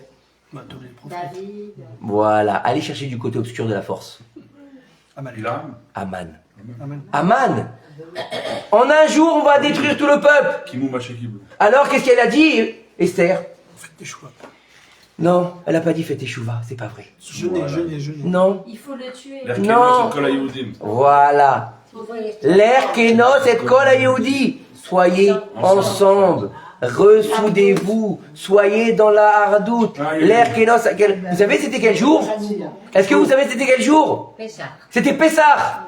3 jours vous allez jeûner. Et Mordechai il lui a dit, mais on peut pas jeûner, c'est Pessah. C'est péché. Faut manger le corban de Pessah. Mais s'il reste plus de juifs, qui c'est qui va le manger le corban de Pessah? Personne. C'est pas fini. Vous n'avez pas marqué quelque chose? Mordechai, il va dire à Esther, quand il va entendre le décret, il va déchirer ses vêtements, il va mettre de la cendre sur lui, il va aller à la porte du roi, et elle va lui dire, attends, il y a un clodo à la porte du roi, c'est péché, tu risques la mort. Je vais te donner des habits. Il lui a dit, j'en veux pas de tes habits. Laisse-moi tranquille. Et il va lui dire, écoute, j'ai entendu qu'il y a un décret, ils veulent tuer tout le peuple, va voir le roi. Il lui dit donc à Esther la reine, va voir le roi. Donc normalement Esther, elle aurait dû lui dire quoi? Pas de problème. Oui ou non? Elle lui dit, mais dans tes rêves. Elle lui dit, jamais de la vie, Baba. Ça va pas. Ça fait 30 jours qu'il m'a pas appelé. Et si j'y vais, je vais me faire zigouiller. C'est ce qu'elle lui dit ou pas? Et vous savez ce qu'il lui dit, Mordechai? Au lieu de lui dire, bon, écoute, ma chérie, je te comprends. Franchement, c'est dangereux. Ah, il lui dit, mais d'où tu viens, toi? Il lui dit, je crois que t'as été mise en reine. Pourquoi? Pour ça. Pour ça ou pas pour ça? Mais qu'est-ce qu'elle a fait, Esther? Pourquoi la pauvre? Prends quelqu'un d'autre. Esther, qui c'est? Esther, c'est qui? Esther, c'est Shaoul Amelech. C'est la descendante de Shaul. C'est le Nitzot, Nekeva de Shaoul Amelech. Elle vient réparer la faute de Shaoul Amelech sur Amalek. Ragad. Lève-toi, va faire ton travail, va réparer la faute que tu as faite au moment de Shmuel à Navi. Tu dois te dévoiler en tant que reine, ne reste plus dans l'ombre. Sors de ta tente Esther, ou sors de ta tente Tzipora, la femme de Moshe. Tzipora, Moshe, il l'a épousée, puis il l'a renvoyée une première fois. Elle est revenue avec Yitro, il l'a renvoyée une deuxième fois. Et Tzipora, qu'est-ce qu'elle a fait? Tzipora, écoutez bien, elle était grande, elle était belle, elle était intelligente. Isha Kushit, c'est pas une femme noire, c'est une femme belle. Elle était extraordinairement belle. Moshe, il l'a répudiée 2 fois de suite. C'est ce qu'il aurait dû faire. Ben écoute, je vais aller chercher un bon parti, je vais refaire ma vie. Elle est restée dans l'attente. Le Midrash, il nous dit, je sais plus si c'est le Midrash ou le Zohar HaKadosh qui nous dit que quand elle est arrivée, après 120 ans, après, on ne sait pas à quel âge elle est morte, puisque c'est pas marqué, quand elle est arrivée devant HaKadosh Baruch Hu, il lui a dit, regarde, grâce à moi, on a pu libérer le peuple d'Israël d'Égypte. Vous êtes d'accord ou pas? Oui. Grâce à Tzipora, hein. Oui. Pourquoi? Elle a fait la Brit Mila. Voilà, ou sinon Moshe il se faisait manger par le serpent. Ouais, ouais. Donc elle a sauvé le peuple d'Israël. Ensuite, j'étais marié avec le plus grand des prophètes. Donc je devrais être dans la lumière comme lui. D'accord, écoutez, la femme du Rav. Vous connaissez la rabbinite là, hein? Il y a le Rav et il y a la rabbinite. C'est très à la mode aujourd'hui. J'étais caché. Attends, je devrais être dans la lumière. Il m'a jeté une fois, il m'a jeté 2 fois. Au lieu de sortir et d'aller chercher un bon parti, je suis la fille de Yitro quand même. Il était quoi, une galère? Big boss. Ok, imaginez, c'est la fille de Bill Gates. Qui c'est qui veut pas l'épouser? Tout le monde veut l'épouser. Elle a été mariée au plus grand de tous les prophètes. Et donc elle a un peu d'argent. Tout le monde veut l'épouser. Elle a dit, moi je suis restée cachée. Qu'est-ce que j'ai mérité? Alors Dieu, il lui a dit, alors comme tu étais caché, tu mériteras de te dévoiler et tu te réincarneras en reine Esther. Waouh. Et c'est Tzipora. Et donc maintenant, elle va devoir se dévoiler. Elle va devoir aller voir quoi? Elle va devoir faire ce qu'elle n'a pas fait jusqu'à maintenant. Qu'est-ce que je vous ai dit tout à l'heure? C'est une histoire qui parle et de boisson et de rapport. Elle va aller se donner à Achashverosh, à un non-juif. Le Zohar HaKadosh il nous dit que Esther, elle avait un tel niveau qu'elle était capable de sortir d'elle son niveau de rat. Et qu'elle envoyait donc Ouais, c'est ça. un démon à Achashverosh quand elle a été choisie. D'accord? Pour avoir des rapports avec lui. Mais là, elle lui a dit, il m'a bâti. Ça veut dire quoi? Si je perds Mola Mazé et Mola Maba. Pourquoi? Parce que j'ai pas le droit de me donner à un non-juif puisque je suis marié. Et puis c'est parce que j'ai pas le droit. Alors elle est devenue Adama. Comme disent nos sages, elle s'est fait comme Adama. C'est-à-dire qu'elle est inerte. Elle fait don de sa personne pour le Ham Israël. Elle fait Messirut Nefesh. Et donc, comme elle fait Messirut Nefesh, elle dépasse les limites du naturel et du normal. Allez, jeûner, combien de jours? 1 jour? 3 jours. 3 jours, ça s'appelle la mort. La mort assurée. 3 jours de suite sans boire ni manger, c'est la mort assurée. Dépassez, peuple d'Israël, vos limites de la Teva. Donc ça veut dire aller au-delà de la nature. Devenez qui vous devez être. Ça veut dire que dans la Megillat Esther, tu dois dévoiler qui tu es. Pas une histoire, qui tu es. Qui tu es dans la Megillah. Est-ce que tu es Mordechai? Ou est-ce que tu es Aman? Est-ce que tu es Zeresh? Ou est-ce que tu es Esther? Est-ce que tu es Achashverosh qui fait mal à la tête à tout le monde? Ou tu es Biktan et Teresh? Tu veux faire des coups en douce? Ou tu es Charbona Zachor Letov? Qui tu es? À quel niveau tu te places? Où est-ce que tu es dans cette Megillah? Où est-ce que tu te dévoiles? Où est-ce que tu mégalé et Esther? Où est-ce que tu dévoiles ta face cachée? Où est-ce que tu enlèves ton masque? Quand tu fais tomber le masque, vous connaissez toutes ces expressions en français? Faire tomber le masque, ça vient d'ici. C'est-à-dire que quand est-ce que tu vas être un homme qui dévoile le divin? Pas comme les Grecs. Les Grecs, ils ont inventé le théâtre. Vous savez comment c'était joué, les représentations chez les Grecs? Avec des masques. Pourquoi? Parce qu'ils représentaient les dieux grecs. Mais nous, on ne représente pas Dieu, donc on n'a pas de masque. Donc on fait tomber le masque. Et quand on fait un masque, qu'est-ce qui se passe? Eh ben, on tombe dans la faute du Hegel. Et donc quand on est dans la faute du Hegel, on est dans le rond. On tourne en rond et on se perd. Et donc on n'arrive plus à trouver qui on est.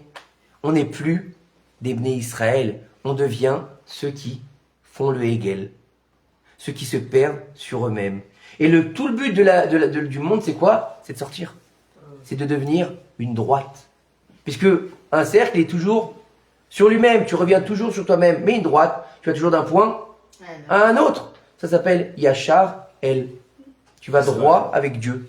Tu suis la droite de Israël. Et donc c'est ça qu'il faut comprendre de cette Megillah. C'est pas simplement, 10 minutes. On peut encore comprendre que cette Megillah, elle doit nous parler, mais pas au passé, au présent. Au présent, de comprendre qu'on doit réussir à faire le lien entre quoi? Entre ce qu'on a entendu au Mont Sinaï dans la paracha de Yitro et notre nez qui est le lien. Regardez bien, le nez, il est en dessous, les oreilles, et le dernier niveau qui s'appelle la bouche. Celui qui doit réaliser ce que Dieu il nous a demandé, qui s'appelle Ele Adevarim Asher Diber Moshe. Le but c'est ça. La Torah elle doit pas rester dans le ciel. Elle doit être, elle doit descendre exactement. Parce que c'est pas nous qui montons. On monte jamais nulle part nous. C'est Dieu qui descend sur le mont Sinaï. Il nous donne une Torah. Il nous donne une Torah comment? Il nous donne une Torah générique. Il nous donne une Torah générique en deux. Et nous on va devoir apprendre de la paracha Mishpatim les lois, le particulier. Chacun de nous. Puis ensuite on va devoir revenir au mont Sinaï. On va devoir recevoir Naaseh Venishma. Mais rappelez-vous qu'est-ce qu'ils ont dit, nos sages? Comment ils ont reçu la Torah dans le désert? Dieu il a pris la montagne, il l'a retournée, il leur a dit, soit vous acceptez ma Torah, soit ce sera ici votre tombeau. Donc ils l'ont reçu par crainte. Mais à Pourim, il y a marqué, à la fin, Ki mou vekiblu. Ki mou vekiblu et ayodim. Besimcha. Donc ça veut dire, là-bas, ils l'ont reçu par la joie. Ça veut dire qu'on a reçu la Torah dans la joie. Donc on était au niveau du dévoilement divin. Donc au niveau du Mashiach. Sauf qu'on n'est pas rentré où il fallait. On est resté à Babel. Ils n'ont pas voulu rentrer. Ils n'ont pas voulu rentrer. Ils sont où, Mordechai et Esther? Pas un terre. Et ben voilà. Ils auraient dû rentrer. Si Mordechai et Esther étaient rentrés, les Juifs les auraient suivis. Et donc c'était le Mashiach. Mais encore une fois, on a oublié le klal. On a oublié la neshama d'Israël collective. On a oublié le collectif. On a oublié la reconstruction du peuple. Où? Sur sa terre. On pensait à reconstruire la terre sur en Chutz La'aretz, une synagogue, une épicerie, une boucherie, un resto. Mais c'est pas ça que Dieu il veut. Parce que si c'était que ça, Dieu nous aurait dit, je vais vous sortir d'Égypte, je vais vous donner la Torah, et puis après, qu'il n'y ait que des rabbins et des rabbines. On est content. Ça suffit. Et c'est ce qu'il aurait fait. Et c'est ce qu'il aurait dit Dieu. Soyez tous religieux, d'accord? Et puis ça suffit. Non. Il nous a dit, il a dit à Moshe, écoutez bien, ça c'est la base, la première chose qu'il a dit à Moshe. Je vais vous sortir, vous allez devenir mes serviteurs, je vais vous donner la Torah, et vous allez rentrer sur la terre que j'ai promis à Abraham, Yitzhak et Yaakov. Mais qu'est-ce que c'est que cette histoire? Ça s'appelle Rosh Hashanah. Rosh Hashanah, c'est quoi? Rosh Hashanah, vous allez dire, oui, on demande pardon à Dieu, c'est le jour du jugement. Mais non, c'est le jour où on va introniser Dieu sur son trône. Mais s'il a un trône, il faut qu'il ait un pays. Un palais. Un pays déjà. Vous imaginez le roi d'où? Moi, je suis le roi de nulle part. Donc il lui faut un palais, mais dans son pays. Il est où le pays de Dieu?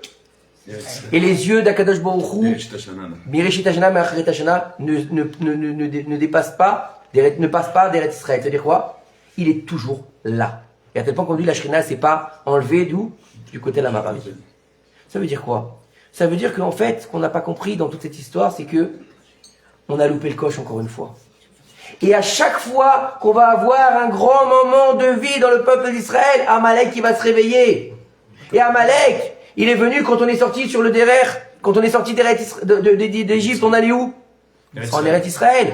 Amalek il s'est éveillé. Puis il s'est éveillé au moment où on allait construire le temple par rapport à Shaoul, puisqu'après c'était David, donc on devait rentrer dans la dynastie du Mashiach, vous êtes d'accord? Et là, Amalek, ils ont encore réveillé. Et après, plus récemment, on devait revenir en Eretz Israël, puisque vous vous rappelez tout ce qui s'est passé avec Herzl. Et les congressionnistes, qu'est-ce qu'ils ont demandé? Revenir en terre d'Israël. Et malheureusement, qu'est-ce qui s'est passé? La Shoah. Amalek, il s'est encore relevé. Et quand on était très près de la Géoula, d'accord, en Eretz Israël, qu'est-ce qui s'est passé? Le 7 octobre. En fait, on rate le coche à chaque fois. On rate pas le coche, c'est-à-dire qu'on n'arrive pas à finir le travail. Yad, kes, yad. Il faut réussir, écoute bien, il faut réussir à finir le kes. C'est pas le kes, c'est qui c'est. Il faut rajouter le Aleph, donc le Aleph de Hadar, d'accord? Et le Vav E, la suite de Hakadosh Baruch Hu, parce que le Vav E, vous savez que le nom de Dieu c'est Yud Ke Vav Ke, d'accord? Mais le dévoilement du Mashiach c'est Vav E. C'est par là qu'on va dévoiler le Mashiach. Comme on va dévoiler par la Shrina d'Idgala et la Shrina de Kassia, qui s'appelle la Shrina dévoilée, la Shrina cachée, qui s'appelle Rachel et Léa, qui était mariée avec le même homme qui s'appelle Jacob. Israël. Ah, Israël, oui. Israël, il doit dévoiler Dieu dans les deux pans. Ça s'appelle comment? Ça s'appelle en étant un homme. C'est-à-dire en mangeant, en buvant, en dormant, en ayant des enfants, en kiffant. Pas en étant religieux. Ça veut dire quoi? Ça veut dire que tu vas devoir dévoiler ta Élocoute en toi. En toi. Ça veut dire dans ton petit corps de chair et de sang, d'accord? Dans ton âme animale, c'est là que tu dois dévoiler Dieu. C'est pas en étant que dans le Sechel. Dieu, il s'en fout de ce que tu penses. Nous, on pense, oui, il faut étudier. Mais si tu fais que étudier, eh ben, t'es un philosophe de la Torah. Alors, il faut Et la donc, base. tu deviens un mityaven, un grec, qui étudie la Torah comme étudie la philosophie. Et c'est parce qu'il veut Dieu. Tu vis là. Naaseh venishma. Fais, l'asot. Quelqu'un qui va étudier toute la lachot de Tfilin et qui n'aimait pas, qu'est-ce qui se passe? Ça sert à rien. Vous comprenez? Il faut faire, on est dans le monde de la Assia. Faut faire. C'est quoi faire? C'est être un acteur du dévoilement de la Géoula. Ne pas attendre qu'on vienne nous chercher. Ne pas attendre un petit bonhomme sur un âne qui va venir et me dire « Je vous ai compris ». Non, ça, c'est. Général de Gaulle, je sais, Général de t'inquiète Gaulle. pas, j'étais à l'école aussi. C'était pas un petit bonhomme. Non, c'est un grand bonhomme. Un grand, Bref, ce que je veux vous dire par là, c'est que cette Megillat Esther, on pourra en parler des heures, parce que c'est une fête qui est tout à fait raccord avec ce qu'on vit, la nature. On vit dans la nature, on mange, on boit, on va travailler. C'est un jour ouvrable, c'est pas un jour chômé. Bien sûr, avec tout ce qu'on a à faire, on est obligé de le chômer. Mais c'est pas un Yom Tov. C'est vrai. C'est pas Yom Tov. Et d'ailleurs, c'est même pas une fête. C'est pas une fête. C'est pas vrai. Il y a marqué où? Une fête, ça s'appelle Chag. Et vous allez me dire, bah si, ça s'appelle Chag Purim. Non, ça c'est la chanson que tu chantes au Gan. Ouais, Hein, Virginie? Chag Purim. Hein? Mais excusez-moi. C'est vrai. Yémé à Purim, il y a marqué dans la Megillah. Yémé Hanouka, Yémé à Purim. On a des Chagim, mais les Yamim, ils sont plus hauts que les Chagim. Puisqu'on a dit que la seule qui va rester, c'est C'est pour Purim. Et Hanouka peut-être aussi. On rentre que sur Purim. Aujourd'hui, on est dans Purim. Tant qu'à faire, on a passé Hanouka Baruch Hashem. Ça veut dire que dans ton être simple, limité, t'es divin. Mais t'es pas divin comme un moine. C'est pas privation, ça n'existe pas, ça chez nous. C'est pas, tu manges rien, tu kiffes pas. Il y a marqué même qu'il faut faire Onek Shabbat. Onek, c'est quoi? Tu kiffes ton Shabbat. Kiffer Shabbat. Attends, excuse-moi, où c'est marqué qu'il faut kiffer son Shabbat? C'est un kiff. C'est mitzvah. Donc ça veut dire que tu dois profiter de ce que Dieu t'a donné? Oui. Parce que Dieu t'a dit, mange, mon fils. Il doit être un peu tunisien, Dieu. Hein? C'est une mère tunisienne, Dieu. Mais vous avez compris ce qu'on est en train de dire? Vous comprenez? Ça veut dire que si Yom Kippourim, le jour qu'on appelle Shabbat Shabbaton, celui où il repousse le Shabbat, qui est Mehen Olam Haba, ça veut dire que le jour de Purim, C'est énorme. c'est le Olam Haba, c'est pas Mehen, C'est le Olam. c'est le Olam Haba. Mais parce que le problème qu'il y a, c'est que, et ça, c'est le problème de la traduction. Le problème de la traduction, c'est quoi? Vous connaissez toute la traduction. Moi, grâce à Dieu, j'ai été traducteur pendant presque 6 ans, d'accord, des Dvar Torah. Donc, j'ai appris les tenants et aboutissants de la traduction. La traduction, déjà quand on traduit, on trahit. Ça, c'est clair. D'accord? Parce qu'on va expliquer des choses et on n'est plus dans la même essence des mots. Dans toutes les langues, bien sûr, je parle pas que le français, dans toutes les langues. À partir du moment où on parle de l'hébreu en plus, qui est la langue originelle. Écoutez bien. Et le problème qu'il y a, c'est que on appelle le monde, le Olam Haba, le monde futur. Donc tout le monde pense que c'est après. Après. Ah ben non. Alors, vous parlez hébreu? Oui. Donc si on dit le monde futur, c'est Olam chez Sheba. Yavo. Yavo. Chez Yavo, donc c'est pas Olam Haba. Olam Haba, c'est du présent. C'est le présent. Donc ça veut dire que le but du juif, c'est quoi? C'est de vivre son Olam Haba dans son Olam Hazé. Ça veut dire quoi? Comment tu fais? Eh ben, tu vas vivre ta Elokut dans toute ta matérialité. Dans les fruits, dans les légumes, dans la viande. Tu vas passer de tout Bishvat à tout... Non, à tout Adar. Et à tout Nissan. Et donc tu vas passer des fruits au jus à la viande. Et donc tu vas passer au plus haut niveau. Puisque le plus compliqué à faire sortir le mitzvot, c'est où? Le fruit, qu'est-ce que tu dois faire? Walou. Le fruit, tu prends, tu fais la bracha et tu manges. D'accord? Le jus, tu dois presser. Et la viande, tu dois l'égorger. Oui, tu dois l'égorger. Nachon. Mais Chérisé et tout. la différence, c'est que, regardez le niveau, c'est que Pessah, c'est Odoraïta, c'est marqué dans la Torah. Vous ferez le sacrifice, vous ferez la matzah, machin, etc. Oui ou non? Des Oraïta. Purim, c'est des Rabanan, c'est nos sages qui nous ont institués. Purim, vous êtes d'accord avec moi? Mais tout Bishvat, c'est quoi? C'est un Rosh Hashanah. C'est une coutume. C'est indicatif. C'est une coutume, c'est un minag. C'est un minag, tout Bishvat. Il n'y a aucune obligation. Quelqu'un qui mange pas la matzah, d'accord? Il y a marqué, si tu dis pas matzah, Pessah, matzah au Maroc, t'as pas fait Pessah. Oui ou non? D'accord? Si tu fais pas Purim, t'écoutes pas la Megillah, Mishloach Manot, les quatre mêmes, d'accord? Ça c'est encore une autre histoire, pourquoi les mêmes? Ok? Tu fais pas de Purim, t'es d'accord? Mais si tu fais pas tout Bishvat, c'est pas grave, puisque c'est une coutume. Parce que la coutume, elle est plus haute que tout. Parce que c'est dans tes veines, c'est dans ton être, c'est ton âme. Ou Adam ou Anafesh. Et le Je sang, comprends pas. le sang, c'est l'âme. Je croyais justement que Non. c'est plus Non. fort. L'injonction divine, c'est une obligation. Donc tu vas te donner les moyens de faire ce que Dieu t'a dit, tout simplement. Ce que les Chachamim t'ont dit, c'est parce que Dieu t'a dit ce que les Chachamim t'ont dit, tu vas le faire. Mais la coutume, t'es pas obligé. Mais quand tu le fais, ça veut dire que tu montres que les mitzvot, elles sont chavives à ton cœur. C'est-à-dire que même quand t'es pas obligé, oui, tu l'as fait. Oui, il y a de l'amour. Oui, je vais faire en sorte de me rapprocher de Dieu par tous les moyens possibles. Ça veut dire quoi? Ça veut dire que je vais extraire les 7 fruits d'Eretz Israël, qui s'appellent comment? Torah. D'Eretz Israël. Je vais manger la Torah. Je vais donc manger le Etzadat, Tovara. Donc je vais me reprocher de Dieu d'abord. Donc je vais réussir à faire ce que Dieu avait voulu au début. Hashamaim vet Haaretz. Je vais relier les deux. Je vais d'abord Shamaim. Pourquoi Shamaim? Parce que c'est là qu'il y a de l'eau. Donc c'est le Etz Hachaim. Et après je vais manger Haaretz, le Etz Hadat. C'est ça le but. C'est pas qu'on ne devait pas le manger, le Etz Hachaim. On devait le manger, le Etz Hadat aussi. Mais non, on cédère. Et c'est pour ça qu'une fois qu'on aura fait le moyen, et là on va finir, mais écoutez bien, c'est magnifique, parce qu'il m'a posé la question, comment tu t'appelles? Moi, c'est Avner. Avner, tout à l'heure, il venait à Forchou, j'ai pas parlé du Naforchou. J'ai pas du tout parlé du Naforchou. Ça veut dire quoi, venir à Forchou? On va renverser. On va renverser la situation, c'est tout ce que vous avez appris ça, et on renverse la situation. Et on a dit que c'était la plus haute fête. Oui ou non? Si c'est la plus haute fête, ça veut dire qu'on a atteint le plus haut niveau. Et il a fait un arbre pour pendre Mordechai Haman. Vous vous rappelez? Mais c'est lui qu'on a pendu. Combien de hamas? 50 hamas. 50 hamas, Noun. Noun. Marvin. C'est quoi Noun?